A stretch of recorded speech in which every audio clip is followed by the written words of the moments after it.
میں اس غریب کی خدمت کروں گا. کوئی نہ کوئی خدمت کا کام اپنے ذمہ لیا ہوتا تھا. آج وہ جذبہ نکلتا چلا جا رہا ہے. آج وہ خدمت کا جذبہ نکلتا چلا جا رہا ہے. ایسی نفسا نفسی کا عالم ہے الامان والحفی. یعنی کتابوں میں تو لکھا ہے نا کہ قیامت کے دن نفس نفسی کا عالم ہوگا، اور اہل باطن جن کو اللہ نے نظر دی ہے وہ آج کے دور میں بھی نفس نفسی کی حالت آنکھوں سے خود دیکھ رہے ہیں. ایسی اپنی اپنی پڑی ہوئی ہے ہر بندے.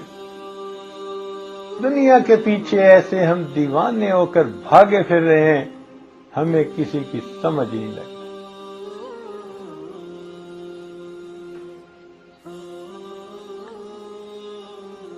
خدمت کے ذریعے سے اپنے اللہ کو راضی کر لیں، یہ جذبہ ہی نہیں رہے،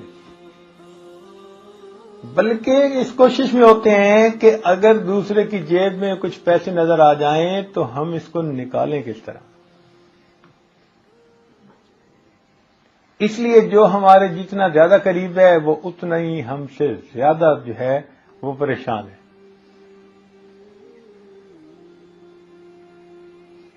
اور نبی علیہ الصلوۃ والسلام کا معاملہ کیا تھا کہ جو جتنا زیادہ قریب تھا وہ اتنا ہی آپ صلی اللہ علیہ وسلم سے زیادہ محبت کرنے والا اور آپ کی نبوت کا تسلیم کرنے والا تھا. تو خدمت کے ذریعے سے اللہ تعالیٰ کی رضا چاہنا. دیکھیں بھائی، قیامت کے دن اللہ تعالیٰ ایک بندے کو بلائیں گے. حضرت قاری محمد طیب رحمۃ اللہ نے یہ بات لکھی ہے، اور قیامت کے دن اس کو فرمائیں گے کہ میرے بندے، میں بھوکا تھا، تو نے مجھے کھانا نہیں کھلایا. میں پیاسا تھا، تو نے مجھے پانی نہیں پلایا.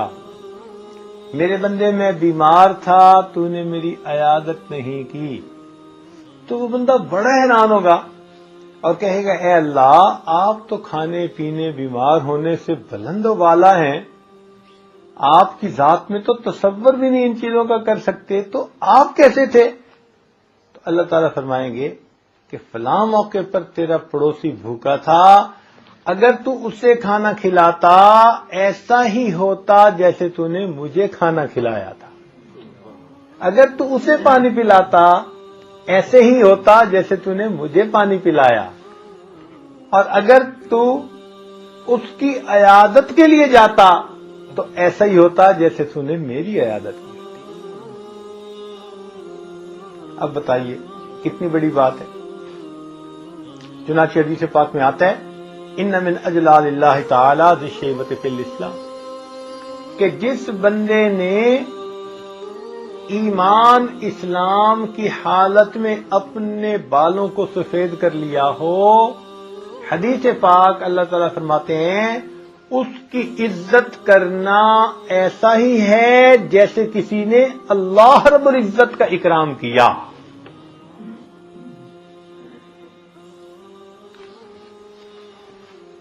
تو اس سے پتہ چلتا ہے کہ مخلوق خدا کو خدمت کے ذریعے سے ہم خوش کریں گے تو اللہ تعالی ہمارے ایمان کی حفاظت کرتے ہیں. تو 4 باتیں یاد رکھیے کہ ایمان ملتا کس سے ہے اور چمکتا کس سے ہے؟ مجاہدے سے. اور تیسرا کیا؟ پھیلتا کس سے ہے؟ اور چوتھا کیا؟ محفوظ رہتا ہے حقوق العباد.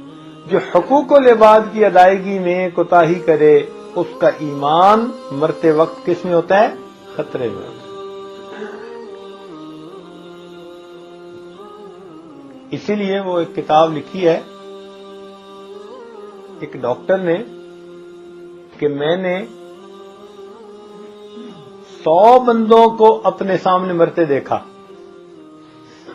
چونکہ ڈاکٹر لوگ تو روزانہ ایمرجنسی میں ڈیل کر رہے ہوتے ہیں، تو ان کے سامنے تو مریض آتے ہیں تو کئی ایسے وقت میں ہوتے ہیں کہ بالکل آخری لمحات ہوتے ہیں. تو وہ کہتے ہیں کہ میں نے 100 بندوں کو اپنے سامنے مرتا دیکھا. تو ان میں سے کتنے لوگ ایسے تھے کہ ان کو میں نے خود تلقین کی کہ کلمہ پڑھ لو کلمہ پڑھ لو، یا ان کے سامنے میں نے کلمہ پڑھا. کہتا ہے کہ مشکل سے اس میں سے 10 یا 15 نے کلمہ پڑھا ہوگا، باقی کو میں نے کلمہ پڑھتے نہیں سنا. میرے حساب سے وہ کلمہ پڑھے بغیر دنیا سے چلے گئے. یہ مسلمانوں کے ماحول کا واقعہ ہے، یہ کفر کی دنیا کے مسلمانوں والا نہیں ہے. ایسے ملک میں جہاں چاروں طرف مسلمان ہیں. تو وہ کہتے ہیں کہ میں بہت اس بات پہ پریشان ہوا، تو میں نے پھر بعض مریضوں کو کہا کہ بھئی اگر کسی وقت تم مجھ سے بات نہ کر سکو تو کاغذ بنائے اور اس پر لکھا کہ کیا آپ پڑھنا چاہتے ہیں، آپ کی زبان ساتھ نہیں دے رہی. تو اس نے کہا کہ جب میں نے ایسے مریضوں کو وہ لکھا وہ دکھایا تو انہوں نے اشارے سے ہمیں بتایا کہ جو تم پڑھ رہے ہو ہم بھی پڑھنا چاہتے ہیں، مگر اس وقت ہماری زبان پہ ہمارا کنٹرول نہیں رہا. تو وہ کہتے ہیں کہ اصل میں جب انسان کے اعمال میں فرق ہوتا ہے تو موت کے وقت جیسے فالج زدہ انسان چاہتا ہے ہاتھ ہلائے، ہلا نہیں سکتا، اللہ تعالیٰ اس کی زبان پر فالج ڈال دیتے ہیں، چاہے بھی صحیح کلمہ پڑھ لیں، آخری وقت میں اللہ تعالیٰ کلمہ پڑھنے کی توفیق عطا کرے. تو بھئی اس سے پہلے کہ زبان پہ کنٹرول ختم ہو، ہمیں چاہیے کہ اس زبان سے خوب کلمے کا ذکر کر لیں، خوب اپنے رب کو یاد کر لیں.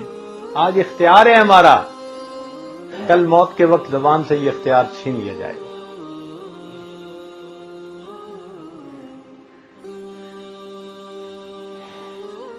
ایک صاحب نے طوطا پالا ہوا تھا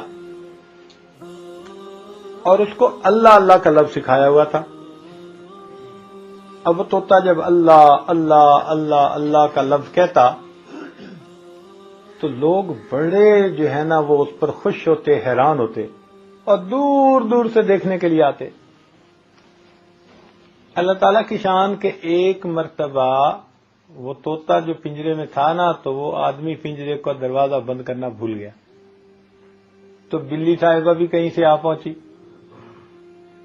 اس نے جب اس طوطے کی گردن پکڑی نا اور اس کو لے کے بھاگی تو طوطے نے ٹی ٹی کی،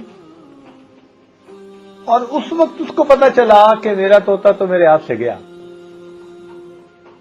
وہ بلی لے کے بھاگ گئی. اب اس بندے کو دو رنج، ایک رنج تو اس کا کہ میرا نقصان ہو گیا، اور ایک رنج اس بات کا کہ بھائی میں نے اتنی محنت سے اس کو لفظ سکھایا تھا، اب اگر میں طوطا خرید بھی لوں تو مجھے اتنی محنت پھر کرنی پڑے گی اس کو سکھانے کے لیے.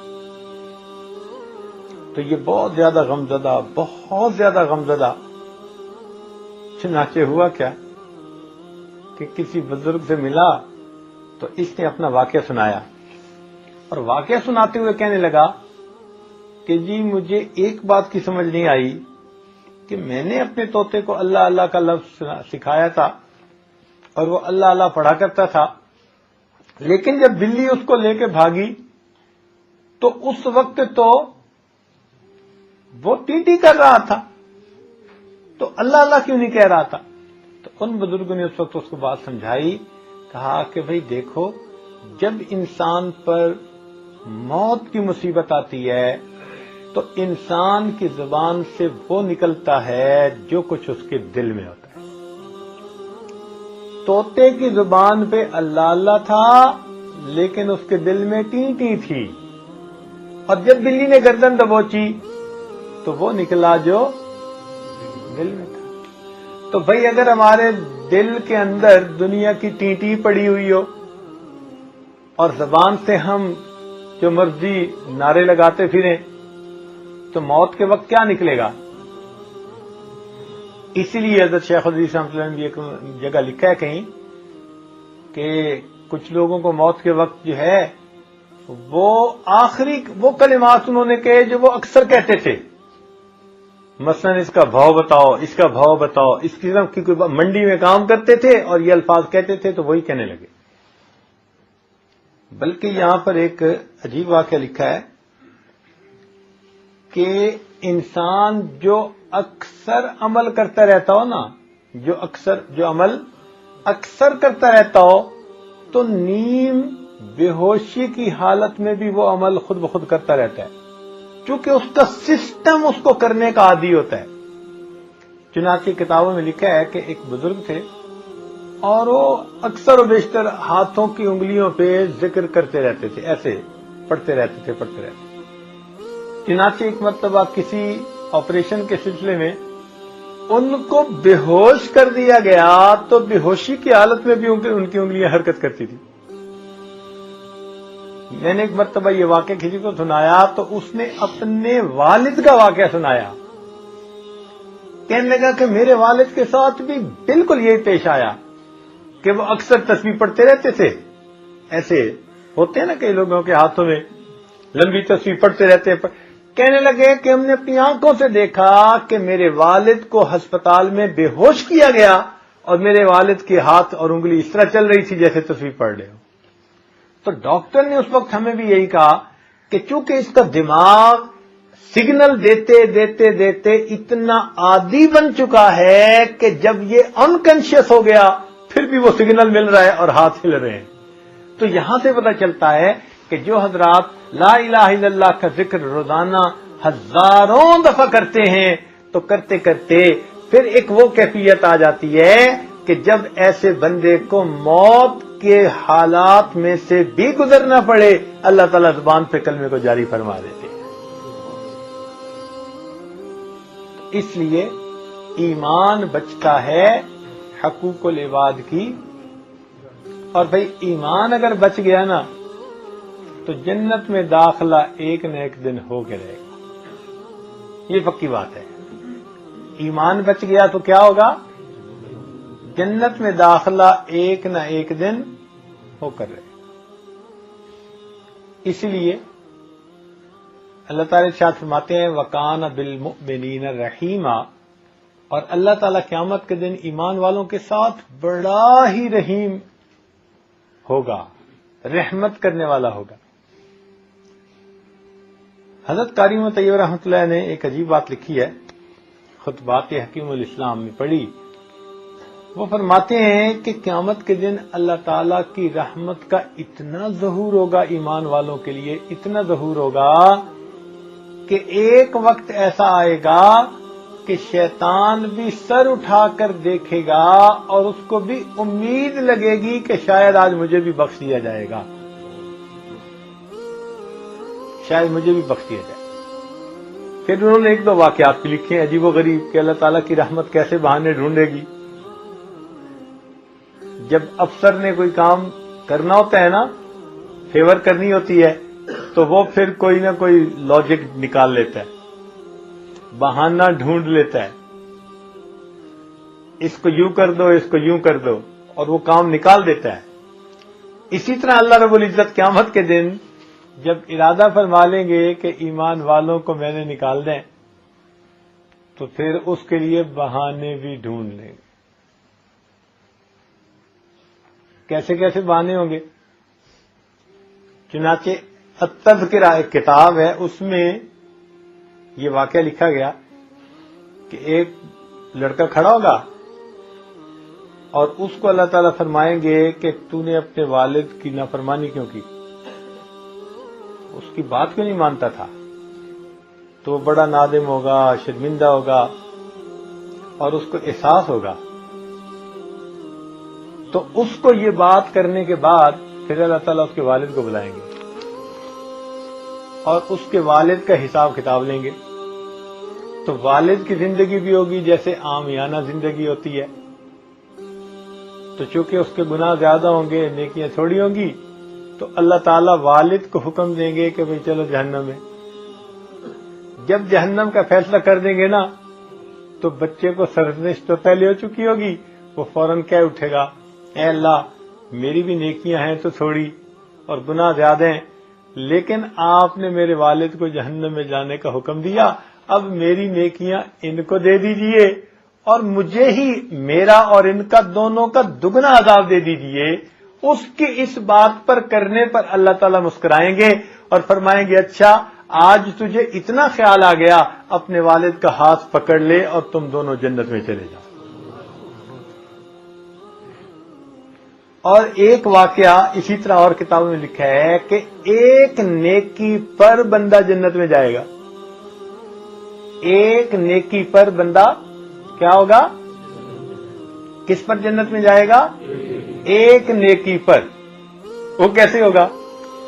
کہ ایک بندہ ایسا ہوگا کہ جب اس کا حساب کتاب کیا جائے گا، میزان میں تولا جائے گا، تو اس کی ایک نیکی تھوڑی ہوگی۔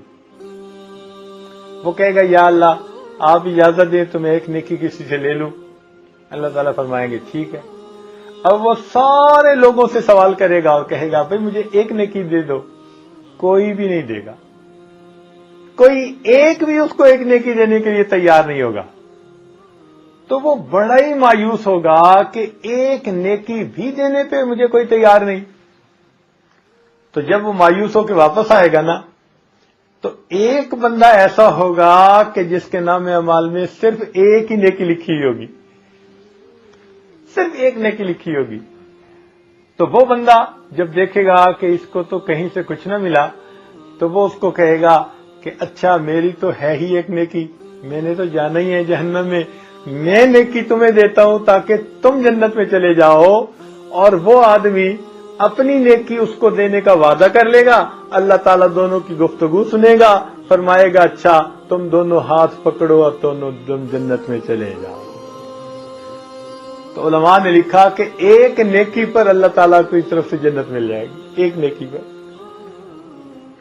اور ایک واقعہ جس کو میں اپنے علماء سے بعض کا سنتا تو تھا لیکن میں نقل نہیں کیا کرتا تھا، لیکن میں نے حضرت خطبات حکیم الاسلام میں حضرت قاری محمد طیب رحمۃ اللہ علیہ کے خطبات میں یہ واقعہ پڑھا، تو جب سے ان میں یہ واقعہ پڑھا تو اب سے میں نقل بھی کر دیتا ہوں۔ وہ یہ کہ اللہ تعالیٰ قیامت کے دن ایک بندے کو بلائیں گے اور کہیں گے کہ اے میرے بندے تو نے زندگی اچھی نہیں گزاری، اس کا حساب کتاب ہوگا تو بہت زیادہ گناہ ہوں گے اور تھوڑی سی نیکی ہوں گی۔ اللہ تعالیٰ فرمائیں گے اچھا چلو جہنم میں۔ وہ جہنم کی طرف بھاگنا شروع کر دے گا، پھر دوسرے کو بلا کر حساب کتاب لیں گے، فرمائیں گے کہ تم نے اچھی زندگی نہیں گزاری، جاؤ جہنم میں۔ اور وہ جہنم کی طرف جانا شروع کر دے گا اور تھوڑی تھوڑی دیر بعد پیچھے مڑ کے دیکھتا جائے گا، چلتا بھی جائے گا اور تھوڑی دیر بعد پیچھے بھی مڑ کے دیکھتا جائے گا۔ تو اللہ تعالیٰ ان دونوں کو بلا لیں گے، دونوں کو بلا کر پہلے سے پوچھیں گے کہ بھئی بتاؤ تمہیں جب کہا جاؤ جہنم میں تو تم نے تو سپیڈ ہی لگا دی، دوڑ ہی لگا دی۔ تو وہ بندہ آگے سے جواب دے گا کہ یا اللہ دنیا میں تو حکم ماننے میں میں کوتاہی کرتا ہی رہا، اب جب آپ کی طرف سے یہ فیصلہ ہوا تو میں نے سوچا کہ چلو اس پر ہی میں ٹھیک طرح سے عمل کر لوں، اس لیے میں تیزی سے جہنم کی طرف بھاگ پڑا۔ تو اللہ تعالیٰ دوسرے سے پوچھیں گے بھئی تمہیں بھی تو حکم دیا تھا کہ جاؤ جہنم میں اور تم تو آہستہ آہستہ چل رہے تھے اور مڑ مڑ کے پیچھے بھی دیکھتے جاتے تھے۔ وہ کہے گا یا اللہ دنیا میں جب بھی میرے ساتھ معاملہ کوئی ہوا ہمیشہ آپ نے رحمت کا معاملہ کیا، اے اللہ حکم ہو گیا کہ جہنم میں جاؤ، میں 2-4 قدم آگے چل کے پیچھے دیکھتا تھا، شاید آپ کی رحمت اب بھی متوجہ ہو جائے، اب بھی متوجہ ہو جائے۔ اللہ تعالیٰ فرمائیں گے پہلے کو بھی کہ تجھے بھی ہم نے جنت عطا فرما دی، اور دوسرے کو فرمائیں گے جب تجھے اتنی امید ہے میری رحمت کی چل تجھے ہم نے جنت عطا فرما۔ اس سے اندازہ ہوتا ہے کہ اللہ تعالیٰ قیامت کے دن ایمان والوں کو جنت بھیجنے کے بارے میں کتنا رحمت کا معاملہ فرمائے گا۔ تو ایمان اگر مضبوط دنیا سے چلا گیا، محفوظ چلا گیا، تو میرے دوستو ایک نہ ایک دن اللہ تعالیٰ کی رضا والی جگہ جنت میں جانا نصیب ہو جائے گا۔ تو اس لیے ایمان کی حفاظت کے بارے میں بہت متفکر رہنا چاہیے، بہت متفکر رہنا چاہیے۔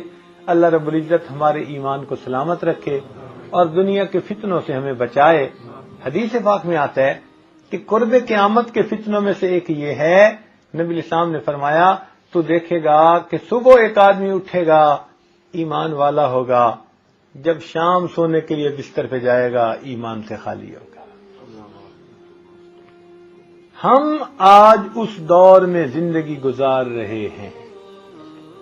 ہمارے اسلاف نے اپنے تقوی کے ساتھ، اپنے علم کے ساتھ جس دور میں پیدا ہونے پر اللہ کی پناہ مانگی تھی، ہم اپنی بے علمی اور بے احتیاطیوں کے باوجود اس دور میں زندہ ہیں. اب سوچنے کی بات ہے کہ ہمیں کتنی احتیاط کرنے کی ضرورت ہے، کتنا فکر مند ہونے کی ضرورت ہے. اللہ رب العزت ہمارے ایمان کی حفاظت فرمائے، ہمیں اس کو چمکانے کی توفیق عطا فرمائے، اور موت کے وقت اللہ تعالیٰ اس ایمان کی حفاظت کے ساتھ دنیا سے جانے کی توفیق عطا فرمائے. کہتے ہیں نا کہ چھوٹا بچہ جب کسی چیز کی حفاظت نہیں کر سکتا تو اس کو اپنے بڑوں کے پاس محفوظ رکھوا دیتا ہے.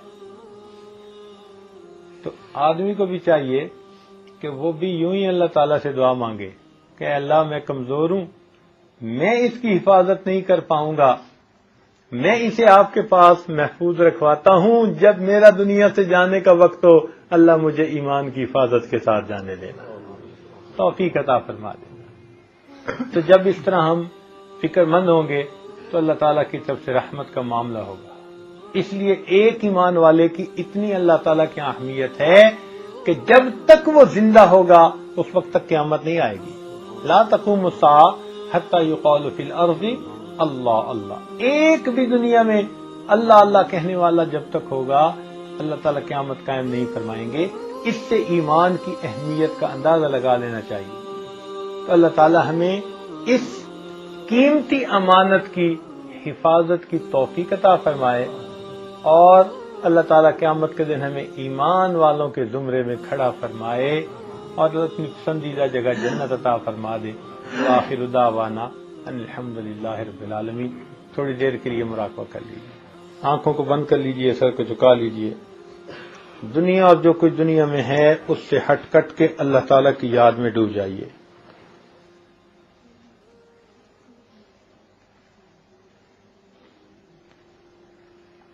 انسان جب اپنے اندر جھانکتا ہے اسے اپنی اصل تصویر نظر آتی ہے. اپنے من کے دریچے کو کھولیے، اپنی اصل تصویر کو دیکھیے.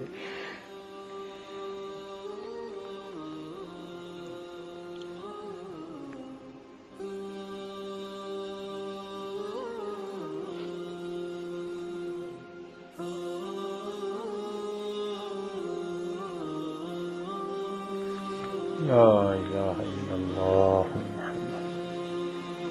سبحان ربی العظیم. اللهم صل علی سیدنا محمد. ربنا ظلمنا انفسنا وان لم تغفر لنا وترحمنا لنكونن من الخاسرین. اے مالک، ہم آپ کے عاجز مسکین بندے ہیں، ہمارے گناہوں کو معاف فرما، ہماری خطاؤں سے درگزر فرما، ہمارے عیبوں کی پردہ پوشی فرما. اللہ ہماری جسمانی بیماریوں کو دور فرما، روحانی بیماریوں کو دور فرما. اللہ ہمیں نماز کی حضوری نصیب فرما، سجدے کا سرور نصیب فرما، قرآن پاک پڑھنے کا لطف نصیب فرما، رات کے آخری پہر کے مناجات کی لذت نصیب فرما، ایمان حقیقی کی حلاوت نصیب فرما. اللہ ہمارے ساتھ درگزر کا معاملہ فرما. اے اللہ حاضرین محفل کے دل کی جو بھی نیک تمنائیں ہیں ان کو پورا فرما. میرے مولا بے کسی بے بسی سے محفوظ فرما. اللہ مخلوق کے سامنے کی ذلت و رسوائی سے محفوظ فرما، جگ ہنسائی سے محفوظ فرما. اے اللہ ہمیں پھٹکنے سے محفوظ فرما، ڈگمگانے سے محفوظ فرما، پھسلنے سے محفوظ فرما. استقامت کی زندگی نصیب فرما. اے اللہ ہمارے ظاہر کو اپنے محبوب کی سنتوں سے سجا اور ہمارے باطن کو اپنی معرفت سے منور فرما. اللہ ہمارے رزق میں برکت عطا فرما، وقت میں برکت عطا فرما، صحت میں برکت عطا فرما. اللہ قدم قدم اپنی برکتیں شامل حال فرما. حقوق اللہ اور حقوق العباد دونوں کو پورا کرنے کی توفیق عطا فرما. رب کریم جن دوست احباب نے دعاؤں کے لیے کہا، خط لکھے، فون کیے یا کہنا چاہتے تھے نہیں کہہ سکے، سب کی نیک مرادوں کو پورا فرما اور اللہ سب کی پریشانیوں کو دور فرما. میرے مولا ہم آپ کے کمزور بندے ہیں، مصیبتوں اور پریشانیوں کے متحمل نہیں ہو سکتے. اللہ ہم ان پریشانیوں سے محفوظ فرما، سکون کی زندگی نصیب فرما، عبادت والی زندگی نصیب فرما، اپنی یاد والی زندگی نصیب فرما، دین ایمان والی زندگی نصیب فرما. رب کریم امت مسلمہ کو عزت رفتہ نصیب فرما، پوری دنیا میں جہاں جہاں مسلمان پریشان ہیں اللہ سب کی پریشانیوں کو دور فرما۔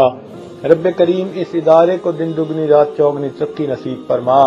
اے اللہ جو پڑھانے والے معلمین ہیں، یہ طلباء ہیں، یہ معلمات ہیں، یہ طالبات ہیں، سب کو اپنی مقبول بندوں اور بندیوں میں شامل فرما۔ اللہ جو ضروریات ہیں ان کو غیبی خزانوں سے پورا فرما۔ اے اللہ مسجد بنانے کے جو دل میں ارادے ہیں اللہ ان کو اپنی رحمت سے آسان فرما، اہل خیر کو متوجہ فرما، اللہ استغنا کے ساتھ کام کرنے کی توفیق عطا فرما۔ میرے مولا یہاں سے اپنی یاد والے بندوں کی ایک جماعت کھڑی فرما، اخلاص والے بندوں کی جماعت کھڑی فرما، متقین کی جماعت کھڑی فرما، محسنین کی جماعت کھڑی فرما۔ اللہ اس ادارے کو مینار نور بنا اور اس کے نور اور فیض کو دنیا کے کونے کونے کے اندر پہنچا۔ اللہ ہماری قیامت تک آنے والی نسلوں کے ایمان کی حفاظت فرما۔ اللہ ہمیں اولاد کے غموں سے محفوظ فرما، اولاد کے دکھوں سے محفوظ فرما، اولاد کی پریشانیوں سے محفوظ فرما۔ اللہ ہمیں اپنی رحمتوں کی ٹھنڈی چھاؤں نصیب فرما۔ اے مالک ہمیں زندگی میں کبھی بھی بے سہارا نہ فرما، اللہ ہمیں کبھی بھی بے سہارا نہ فرما۔ اے اللہ ہمیں کبھی بھی بے سہارا نہ فرما، اے اللہ کبھی بھی بے قدروں کے حوالے نہ فرما، حاسدوں کے حوالے نہ فرما، دشمنوں کے حوالے نہ فرما، نفس اور شیطان کے حوالے نہ فرما۔ اللہ ہمیشہ اپنی رحمت کی ٹھنڈی چھاؤں نصیب فرما۔ میرے مولا ہمیں آزمائشوں میں مبتلا نہ فرما، اللہ ہم کمزور ہیں، ہمارے ایمان کی حفاظت فرما۔ اللہ ہم کمزور ہیں، ناپ تول کے قابل نہیں ہیں، میرے مولا آزمائشوں سے محفوظ فرما دینا۔ اللہ ہم تو جلدی ڈگمگا جانے والے ہیں، ہمارے اندر استقامت نہیں ہے، اللہ ہمیں آزمائشوں میں نہ ڈال دینا، اللہ ایمان کی نعمت سے محروم نہ فرما دینا۔ اے مالک ہمارے ساتھ کرم کا معاملہ فرما، اور موت کے وقت اے اللہ ہمیں ایمان کی حفاظت کے ساتھ جانے کی توفیق عطا فرما۔ رب کریم رحمت کا معاملہ فرما اور ہماری ان دعاؤں کو اپنی رحمت سے قبول فرما۔ صلی اللہ تعالی علیہ اے اللہ جس وقت لوگ ہماری آنکھیں بند کریں اس سے پہلے ہمارے من کی آنکھیں کھلنے کی توفیق نصیب فرما، اس سے پہلے کہ لوگ ہمیں کفن پہنائیں اللہ ہمیں تقوی کا لباس پہننے کی توفیق عطا فرما۔ اے اللہ ہمارے ظاہر کو اپنے محبوب کی سنتوں سے سجا اور ہمارے باطن کو اپنی معرفت سے منور فرما۔ رب کریم ہماری ان دعاؤں کو اپنی رحمت سے قبول فرما۔ اے اللہ قیامت کے دن کی حسرت سے محفوظ فرما، قیامت کے دن کی ذلت سے محفوظ فرما، قیامت کے دن کی پریشانی سے محفوظ فرما۔ اے اللہ ہمارے ساتھ درگزر کا معاملہ فرما۔ صلی اللہ تعالی علی حبیبہ سیدنا محمد وآلہ واصحابہ اجمعین برحمتک یا ارحم الراحمین۔